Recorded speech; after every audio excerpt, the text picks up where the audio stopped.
Ibabandera na ang mga nagbabaga at mga maiinit na balita. Bandera Reports! Bandera Reports! Afternoon Edition. Police Reports. Hospital Reports. Market Reports. Weather Update. City Hall and Capitol Reports. Local, regional, national, and international news. Bandera Reports Afternoon Edition. And now, here's your anchorman.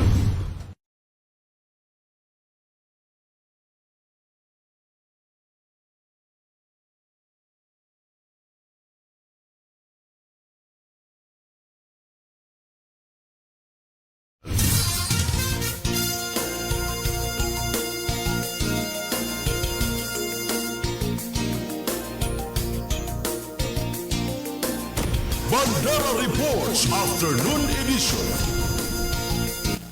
Balitaan sa Radyo Bandera, Cotabato. Bandera Reports Afternoon Edition.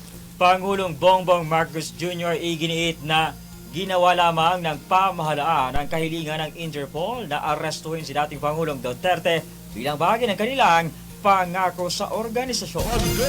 Bandera Headlines. Vice President Sara Duterte at Paolo Duterte lilipad o lumipad na patungong Netherlands upang sundan si dating Pangulong Rodrigo Duterte. Bandera Headlines. Petisyon na ibalik ng Pilipinas si Pangulong Rodrigo Duterte inihain na sa korte. Bandera Headlines. Prayer rally para ipanalangin at suportahan si dating Pangulong Duterte sa sitwasyon ito isinagawa sa lungsod ng Cotabato. Bandera Headlines. 5 local terrorists sumuko sa militar sa Maguindanao del Sur. Bandera Headlines. High Valley target arestado, mahigit 300,000 na halaga ng droga nasamsam ng operatiba sa drug bypass operation sa Lanao del Sur. Bandera Headlines.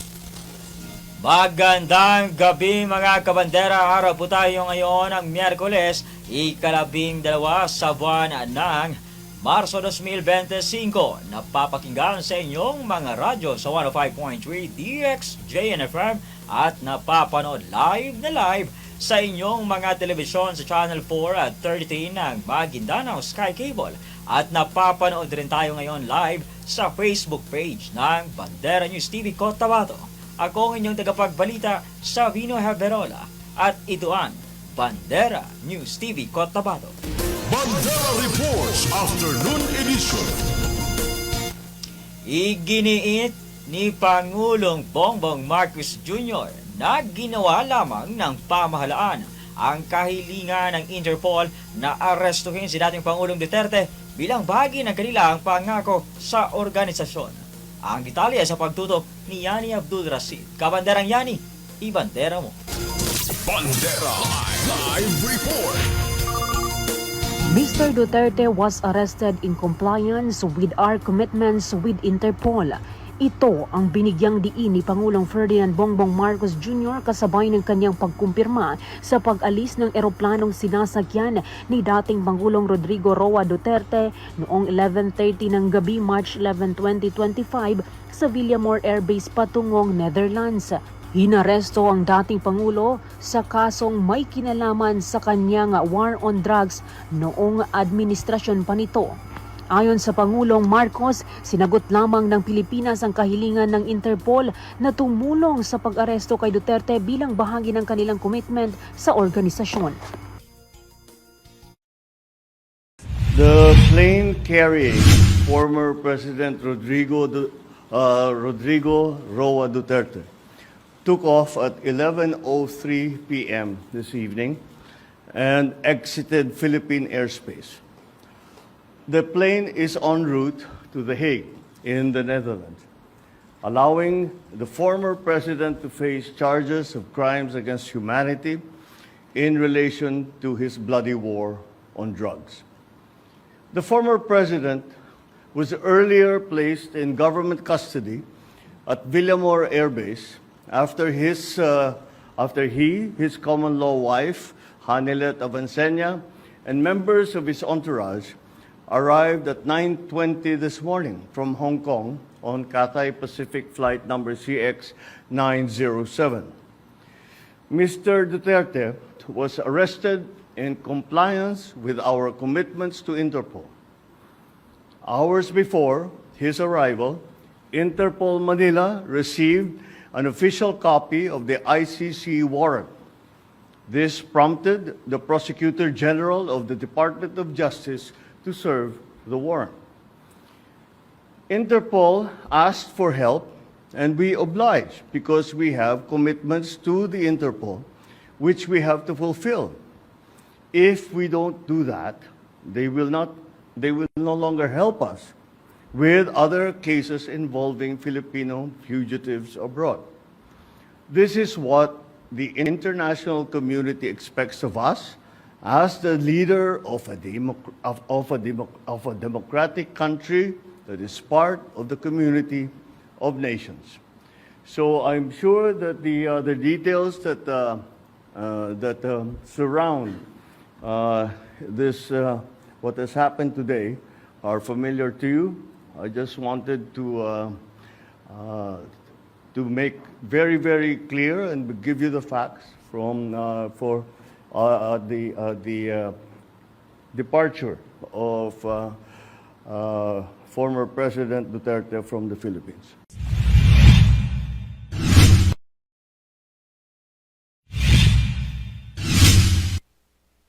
Bandera Reports Afternoon Edition.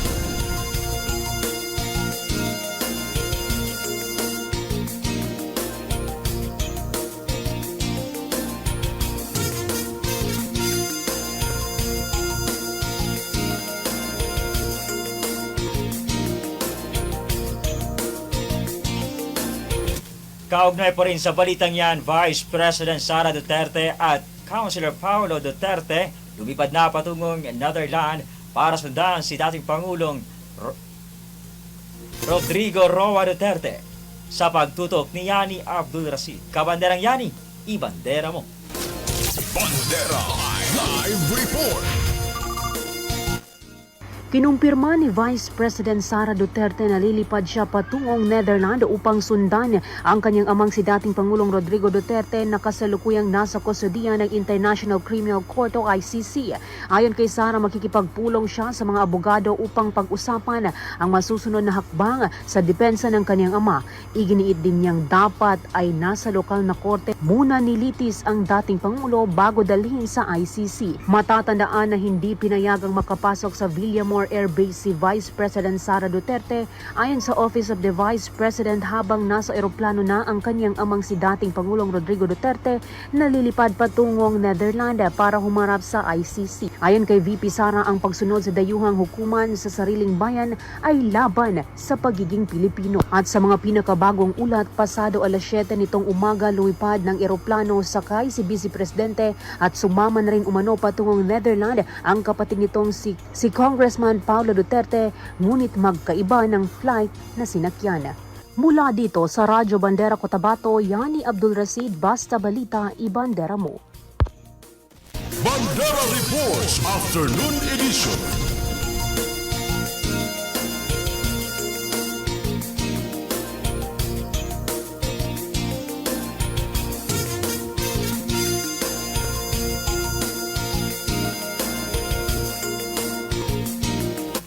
Kaugnay pa rin sa usaping yan, petisyon na ibalik sa Pilipinas si Pangulong Rodrigo Roa Duterte inihain na sa korte sa pagtutok ni Yani Abdul Rashid. Kabanderang Yani, ibandera mo. Bandera Live Report. Naghain ng petition for habeas corpus si dating Chief Presidential Legal Counsel Attorney Salvador Panelo at anak nito na si Attorney Salvador Paulo Panelo Jr. sa Korte Suprema. Ito ay para hilingin sa korte na atasang ibalik ng bansa si dating Pangulong Rodrigo Duterte matapos na ibiyahe kagabi sakay ng isang private jet patungong Netherlands. Mismo ang anak ng dating Pangulo na si Kitty Duterte ang petitioner nito. Muli ring iginiit ni Panelo na iligal ang pag-aresto sa dating presidente dahil ang International Criminal Court ay wala na umanong jurisdiksyon sa Pilipinas. Hindi rin anya makatarungan ang ginawa kay Duterte dahil hindi ito binigyan ng tamang legal presentation. Mula dito sa Radyo Bandera Cotabato, Yani Abdul Rasid, Basta Balita, Ibandera Mo. Bandera Reports Afternoon Edition.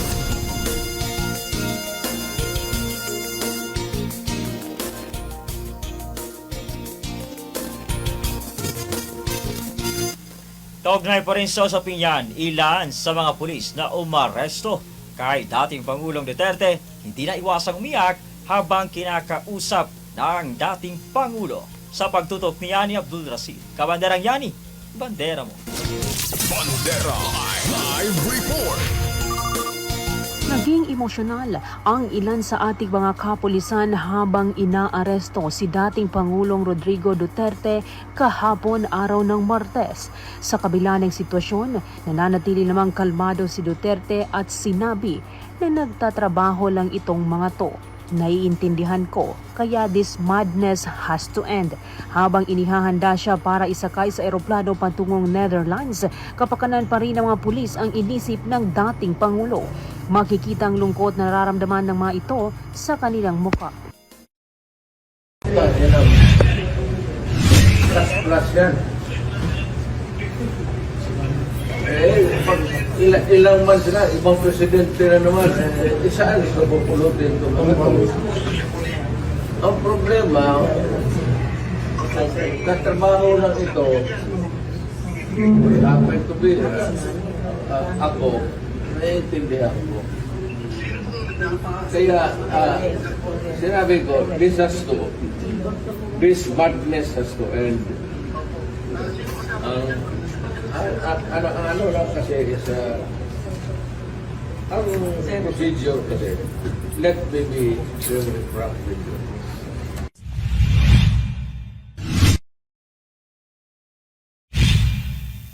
Bandera Reports Afternoon Edition. Matatandaan na lumipad ang eroplano 11:03 ng gabi ng Martes, March 11 matapos na maaresto ang dating Pangulo nang dumating ito sa Hong Kong alas 9 ng umaga noong Martes. Dinakip ang Pangulo matapos na ihain ng PNP ang arrest warrants nito na inisyu ng International Criminal Court o ICC sa kasong crime of murder laban sa sangkatauhan na sinasabing ginawa sa Pilipinas sa pagitan ng November 2011 hanggang March 2019. Ngayon, kasalukuyang pa rin nasa flight ang dating Pangulong Duterte patungo sa Netherlands para sa paglilitis ng kanyang kaso. Mula dito sa Radyo Bandera Cotabato, Yani Abdul Rasid, Basta Balita, Ibandera Mo. Bandera Reports Afternoon Edition.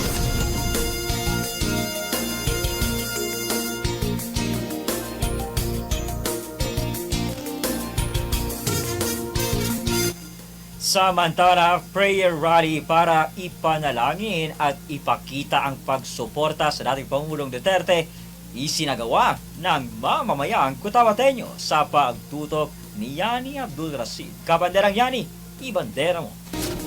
Bandera Live Report. Libo-libo ang mga supporters ni dating Pangulong Rodrigo Roa Duterte ang dumalo sa prayer rally na isinagawa sa Cotabato City. Nanalangin ang mga supporters at nagpakita ng kanilang simpatya kay dating Pangulong Rodrigo Roa Duterte sa kanyang sitwasyon ngayon. Pinangunahan ni Poblasyon 9 Cotabato City Cap Jonas ang naturang pagtitipon. Inshallah, siya po ay magiging maayos, no? Kung sakasakali siya po ay tatravel nila sa ibang bansa. Medyo marami-rami na rin po. Marami nang nag-PM, tumawag sa akin, yung mga kapatid nating Kristiyano at Muslim. Magkakaisa po ngayon. Yes, nag-coordinate po tayo sa ating mga kapulisan at kasundaluan at siyempre sa mahal na mayor pala, sorry. Okay naman po, kasi ito naman po ay ang hangarin lang po natin dito ay prayer rally.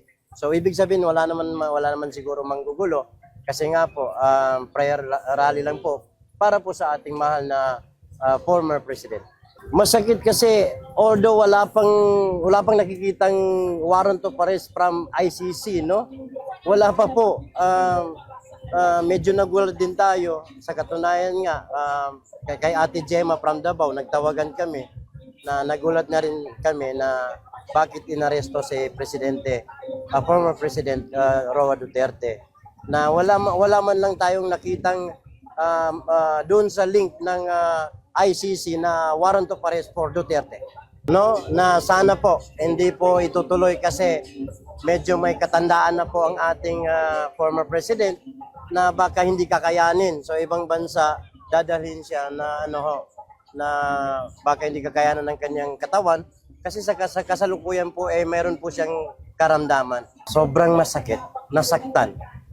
Sobrang sakit na yung taong gumawa ng mabuti sa ating bansa ay pinapahirapan. At alam niyo ho, ngayon talaga kailangan talaga ng tulong ni President Duterte ng taong bayan, taong bansa ang suporta.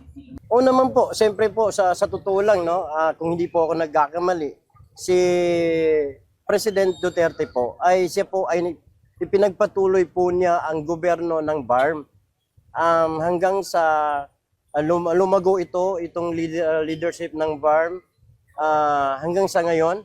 So alhamdulillah, hindi namin nakakalimutan yon. Unang-una, nabigyan tayo ng katahimikan sa bawat barangay o bawat munisipyo o cities. Nabigyan tayo ng magandang wala na po masyadong gulo sa bawat barangay dahil po sa kanya. At matinding dumaan sa atin nung pandemic, isipin natin buong bansa, buong Pilipinas po nagkanda hirap-hirap po tayo. Hindi po tayo nakapagtrabaho ng maayos pero nabigyan pa rin ng ating mahal na former president na tugunan pa rin yung problema ng Pilipinas. Actually, ito po yung grupo namin na talagang nag-inisyatibo na wala po kaming expect na darating na mga politician, na malalaking politician, wala po kaming inaasahan na darating dito. Kasi alam namin nakikisabay sila siyempre sa gobyerno ngayon, nag-aalanganin po sila. Pero ako, katulad ko, hindi po ako mag-aalanganin dahil malaki po yung utang na loob ko po bilang isang punong barangay nung kapanahon ng Papunin Duterte. Talagang big check na binabalot ito talaga ng politika. Bahid politika ito. Pero itong ginagawa natin, walang bahid politika ito ha. Pwede akong kasuhan o pero wala. Ito po yung atin lang dito ay suporta at manalangin po tayo na nasa maayos ang kalagayan ng ating former na presidente. Siyempre, sa lahat ng sumusuporta sa Duterte at nagmamahal sa Duterte, pumunta po kayo dito at makilahok sa ating programa ngayong gabi. Kasi nga po, kung hindi po ako nagkakamali, kasabi po natin ang Pasay City, Manila, Quezon City. Kasabi po natin ngayong gabi na to. Kaya tinapos lang po natin yung prayer natin, sambayang natin sa Tarawih. Alhamdulillah, may kasabay po tayo ngayong gabi.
nakapagpulis sa nanay. Nasabi na, yan yung pagmanda. Ang sa'yo manda wala siya. Na hindi mo naman kagilan na inakay. Yan importante, nasakita mo ang nabiyar. Siya sa Bangsamoro, siya sa Cotabato City, mag-imbay Bangsamoro Noche. Yan ang nagbandiya kami sa dunia. Isakita mo na pagkakartan kami sa Luberte. Di ka nang bandiyan, yan na pa.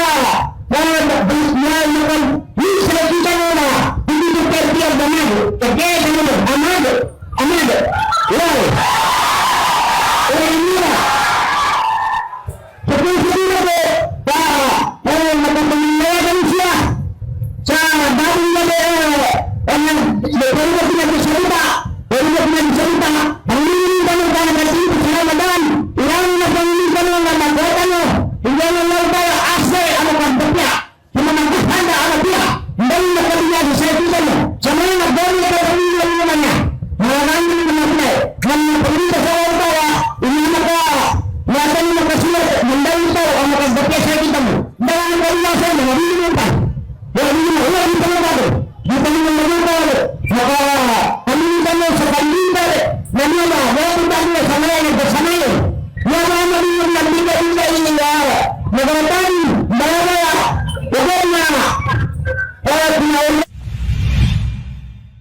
Ang ating trabaho ay nasa SGA Special Geographic Area na ito ay napangadan sa tipo ni Duterte. Ito ay napangadan na barn na common sa nakita no SGA ang nakaumbal silan sa Wanutiman ang munisipyo dala ni Duterte. Saan pa tayo kung hindi kay Duterte dahil ang utang na noo ay hindi makabayaran. Ito ay kay Duterte lamang ang galing. Takbir! Duterte! Kami po sa SGA ay nanggaling sa 63 barangay ng North Cotabato. Napakahirap na area ang SGA dahil ito ay lugar ng mga mujahidin na hindi nakikita ng gobyerno. Kaya pagdating ni Duterte, tayo ay nagkaroon ng pag-asa sa SGA. Nakita natin kung gaano sila kahirap at ang nasa dulo nito, hindi sementado. Walang alam, hindi kilala ang mga tao dito na mujahidin. Pero nang dahil kay Duterte, nagkaroon ng walong munisipyo. Pahamudin. Allahu Akbar! Yes, go Doki! Yes! Mabuhay kayong lahat sa education. Ako po ay nasa education sector. Naiiyak tayo dito dahil naawa tayo kay Duterte na nagtanggol at nagkaroon ng puso para sa mamamayan ng Bangsamoro. Kaya tayo nandito upang ipakita ang suporta sa kanya. Dahil sa kanya, tayo ay nagkaroon ng magandang pamumuhay sa Barm Region. Ang mga tao sa SGA, kung ito ay inyong makikita, maaawa kayo sa kanila. Ang kalsada sa SGA nasa sulok. Hindi na siya lubak-lubak. Ito ay sementado na. Sementado na ang SGA. Nasa Pikit, sa Kabakan, Carmen. Sementado na ito dahil sa tulong ni Duterte na mabigyan ng pag-asa ng barn. Kaya tayo ay nagpapasalamat sa ating mahal na Pangulo.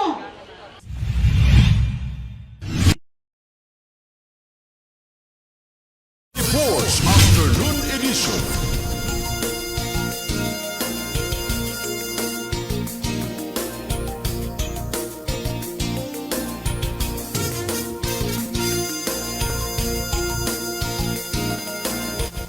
Samantala sa iba pang mga balita, 19 na taong gulang na lalaki huli ng operatiba sa ikinasang drug bypass operation sa lungsod ng Cotabato. sa pagbabalita ni Riza Kamid.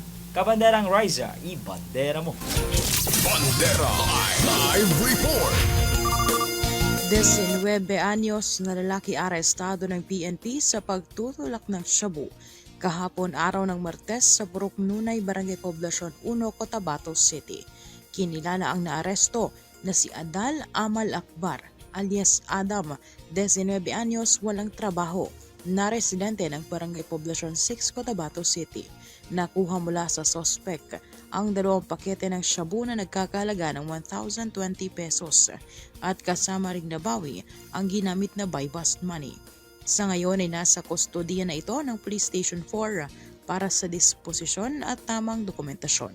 Mula dito sa Bandera News TV Cotabato, Riza Kamid, Basta Balita, ibandera mo.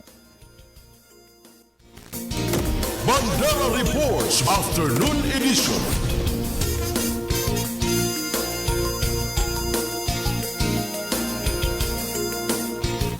Kaugnay po rin sa balitang may kinalaman sa bintahan ng ilegal na droga, higit sa 300,000 na samsam ng operatiba sa ikinasang drug bypass operation sa Lanao del Sur. Magbabalita si Riza Kamid. Kabanderang Riza, ibandera mo. Bandera Reports Afternoon Edition. Mahigit 300,000 na halaga ng droga na samsam ng mga operatiba sa isang high-valued individual matapos ang ikinasang drug buy-bust operation sa Barangay East, Basak, Marawi City, Lanao del Sur. Ang naaresto ay itinago na lamang sa pangalang John Doe na residente ng nabanggit na lugar at tinaguriang high-valued target sa pagtutulak ng shabu sa ilang lugar sa Lanao del Sur.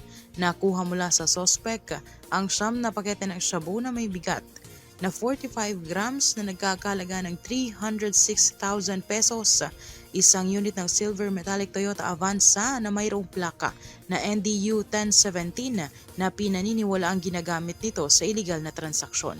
Matapos ang operasyon, dinala naman agad sa kustodiya ng Marawi City Police Station ang sospek para sa disposisyon at tamang dokumentasyon. Mula dito sa Bandera News TV Cotabato, Riza Kamid, Basta Balita, ibandera mo. Bandera Reports Afternoon Edition. Samantala sa iba pang mga usapin, 5 local terrorists sumuko sa militar sa lalawigan ng Maguindanao del Sur sa pagbabalita ni Yani Abdul Rashid. Kabanderang Yani, ibandera mo. Bandera Live Report. Voluntaryong sumuko sa pamahalaan ng 5 kasapi ng local terrorist group, dala-dala ang kanilang mga armas sa 19th Infantry Battalion Headquarters sa Barangay Cabenge, Dato Saudi Ampatuan, Maguindanao del Sur nitong araw ng Martes. Ang ceremonial presentation ng mga dating local terrorists ay pinangunahan ni 601st Brigade Commander Brigadier General Edgar Cato, Dato Hofer Mayor Bay Bongbong Ampatuan at Maguindanao del Sur Vice Governor Nathaniel Mitimbang. Kabilang sa mga sumuko sina Abu Karib alias Kupaw, Norj Datungan, Nur Abukalis at Badong Kadatungan ng mga miyembro ng Bangsamoro Islamic Freedom Fighters o BIFF. Habang ang kanilang mga isinukong armas ay kinabibilangan ng isang Garand rifle, isang M14 rifle, isang 9mm Uzi pistol, isang M16 rifle. Sa kanilang pagsuko, tumanggap ng financial assistance, rice seedlings at motorcycles ang mga ito mula sa lokal na pamahalaan upang bigyan sila ng pagkakataon na makapagsimulang mamuhay ng normal. Mula dito sa Radyo Bandera Cotabato, Yani Abdul Rashid, Basta Balita, ibandera mo. Bandera Reports Afternoon Edition.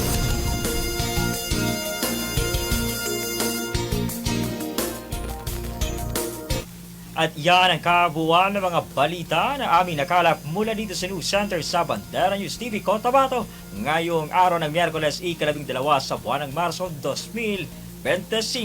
Sa ngala ng aming Presidente Estrelita Juliano, sa aming Station Manager Jasper Acosta, Field Reporters, Cameraman at Technical Team, ako ang inyong tagapagbalita, Sabino Haverola, para sa pinakarespetado sa news and current affairs. Bandera News Philippines, Basta Balita, ibandera mo. 105.3 Radio Bandera Cotabato City. Inakarespetado sa news and current affairs. Ito ang bagong radyo ng sambayanang Pilipino. Radyo Bandera. Tahanan ng mga balitang totoo, musikang bago at may serbisyo publikong tao sa puso. 105.3 Radyo Bandera. Iwawagayway ang bandera ng balayang